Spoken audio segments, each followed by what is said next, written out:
What happens when the chemistry of protest breaks down? Come, let's take a journey through history together. Protests are usually against power, authority, and the ruling order. When something goes wrong, people take to the streets. Demands are clear. The enemy is obvious. But sometimes, nothing is clear at all. The direction, the target, even the meaning of protest becomes blurred. Sometimes the state organizes a protest against itself. Sometimes the people march hand in hand with power. And sometimes those who begin the protest later become the ones being protested. Or no one protests at all. And somehow, a revolution has already happened. This documentary explores those blurred moments. Because when the chemistry of rebellion breaks down, a whole new formula emerges. In 1933, in Germany, thousands of students held what looked like protests in support of the state. Books by Jewish, communist, and pacifist authors were burned in public squares. The rhythm of the protest followed a script written by the regime. It wasn't disobedience. It was a show of loyalty. The very meaning of protest was flipped on its head. The same happened in Iran between 2009 and 22. After anti-regime uprisings, massive demonstrations were organized in loyalty to the government. Flags, slogans, posters. It looked like protest, but it was orchestrated by those in power.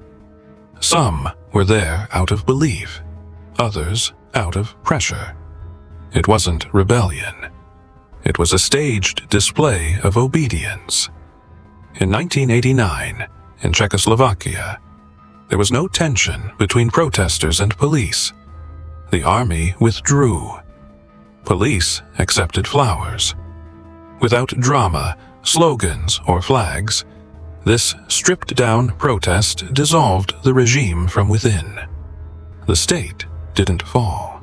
It unraveled. This wasn't a triumph. It was a quiet disintegration.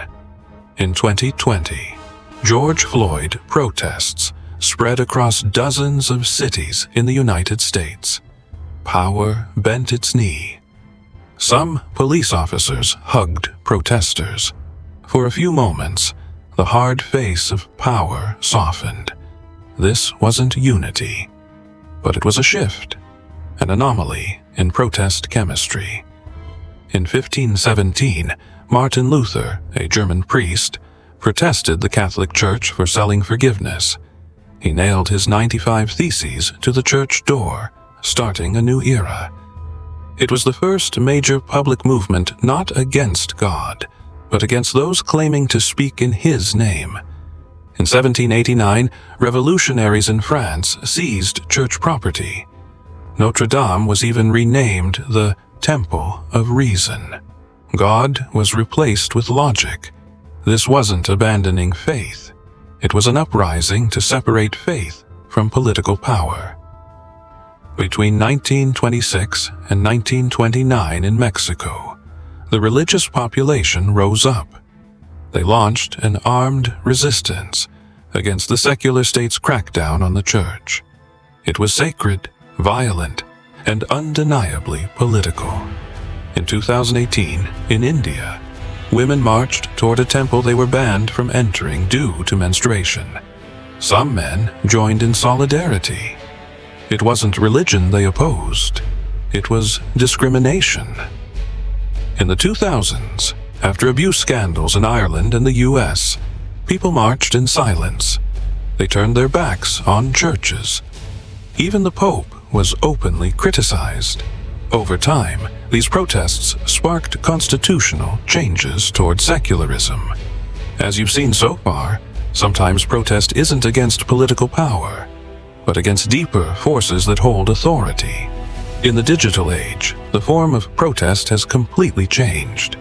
In 2010, the Facebook page We Are All Khaled Said sparked the Arab Spring in Egypt. A voice from behind a screen spilled out into the streets. Personal, but resonant. In 2014, the Black Lives Matter hashtag was born in the US. A tweet, a tag, and then thousands marching. Social media was no longer just a tool. It became the protest itself. Sometimes no location is needed. Sometimes sound travels only through signal. In 2018, in Sweden, a girl didn't go to school. She simply sat with a sign. Fridays for Future followed. Millions joined her. This was solitude, going global.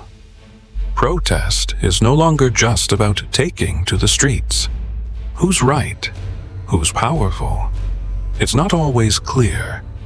And sometimes, one person is enough.